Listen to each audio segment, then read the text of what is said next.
यहाँ एक छोटी कहानी है जो भारतीय पौराणिक कथाओं से प्रेरित है, जिसमें एक छिपे हुए देवता अपनी वास्तविक शक्ति प्रकट करते हैं। छिपे देवता का प्राकट्य प्राचीन भारत के घने जंगलों में बसा था।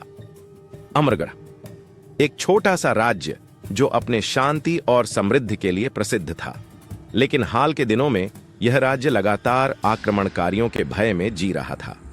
राजा या वीरेंद्र बौब ने अपनी पूरी सेना खड़ी कर दी थी, फिर भी वह जानते थे कि शक्तिशाली दस्युओं का सामना कर पाना कठिन होगा।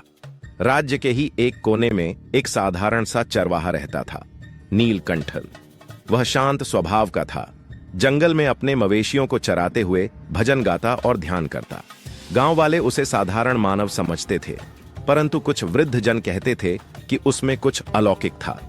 एक दिन जब आक्रमणकारी अमरगढ़ पर हमला करने वाले थे, नीलकंठ अचानक महल की ओर गया और राजा से बोला, महाराज, शस्त्रों से यह युद्ध नहीं जीता जाएगा, मुझे अवसर दें। राजा वीरेंद्र को यह सुनकर क्रोध आया। तुम तो मात्र एक साधारण ग्वाला हो, तुम भला सेना का सामना कैसे करोगे? नीलकंठ मुस्कुराया और बोला, हर योद्धा तलवार से नहीं लड़ता, कुछ अपनी आत्मशक्ति से भी लड़ते हैं। राजा को संदेह था, परंतु किसी अन्य उपाय के अभाव में उन्होंने नीलकंठ को अवसर दे दिया। जब शत्रु सेना ने आक्रमण किया, नीलकंठ गांव के केंद्र में खड़ा हो गया और ध्यान में लीन हो गया। जैसे ही आक्रांताओं ने नगर में प्रवेश किया, आकाश में गहरा अंधकार छा गया। नीलकंठ के शरीर से दिव्य प्रकाश फूटने लगा। उसके साधारण वस्त्र झर गए और वह एक अलौकिक रूप में प्रकट हुआ। नीलकंठ स्वयं महादेव का अंश थे। उनकी जटाओं से गंगा प्रवाहित होने लगी, नेत्रों में तीसरा नेत्र चमक उठा और पूरा नगर शिवमय हो गया।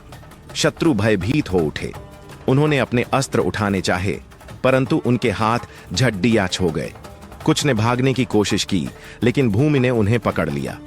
नीलकंठ की गूंजती हुई वाणी निकली, जो धर्म पर आघात करेगा उसका विनाश निश्चित है। उनके त्रिशूल के एक ही प्रहार से शत्रु सेना राख में बदल गई। अमरगढ़ की रक्षा हो गई और राजा वीरेंद्र सहित समस्त प्रजा ने शिव के इस अद्भुत अवतार को प्रणाम किया।